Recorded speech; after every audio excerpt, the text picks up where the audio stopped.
Beijing saying, look, it's not afraid of a fight, but they only have a few options to retaliate. Let's go through them. They could add tariffs of their own. The problem is China buys a lot less from the United States than sells to it. That's one of the sticking points of the negotiations. Now, they can only put levies on about $120 billion worth of goods. Washington can hit more than $500 billion.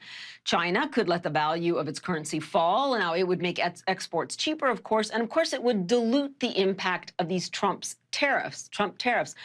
But it could spark an outflow of money from China and risks, of course, hurting its own Chinese economy. Now, China has a near monopoly on rare earth minerals. Those are vital to the U.S. tech industry. It could curb those exports, right?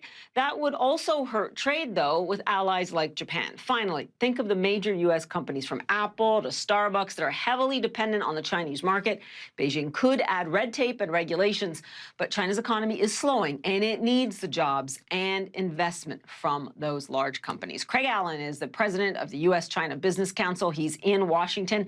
Doesn't seem like the president was listening. You guys have been saying for months, don't do any of this. I want to ask you a pointed question, though. What do you make of the president's claim that China will pay these tariffs, that China will be the one to be taxed? Clearly, American consumers are going to pay the tariffs, especially for consumer goods. For industrial goods, it's American manufacturers. In addition to that, American farmers are being hurt by the retaliatory tariffs. So I'm afraid to report back that it is all of us who are paying the cost for this trade war. Now, Craig, you have said that these latest tariffs will drive the Chinese from the negotiating table, but clearly there wasn't enough progress being made. Why isn't this a good negotiating strategy? Show the Chinese that you are serious and this will not happen on their timetable, but what'll happen on an American timetable? So the Chinese position has hardened considerably since about mid-May, when the United States put Huawei on the entities list. And this will lead to yet a further hardening of the Chinese position. And what we see is that the Chinese are preparing for a longer-term trade conflict. Now, they have not shown their hands. Yesterday was a big surprise for them, but I would anticipate that early next week we will see a tit-for-tat response on the trade side. So you do believe we're in for retaliation here, without question?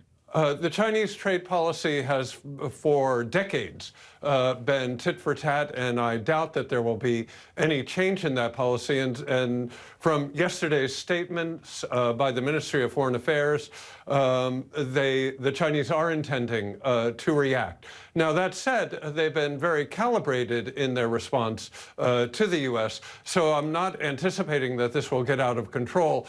But I am anticipating that there will be further pain involved. U.S. exports thus far this year are down 31%. Remember, this is the world's fastest growing large market, and each one of those percentage points that we're getting hit will bear a long-term cost as well. Wow, 31%. Some of that might be attributable to the strong dollar as well. But, I mean, obviously the global trade picture not looking very good.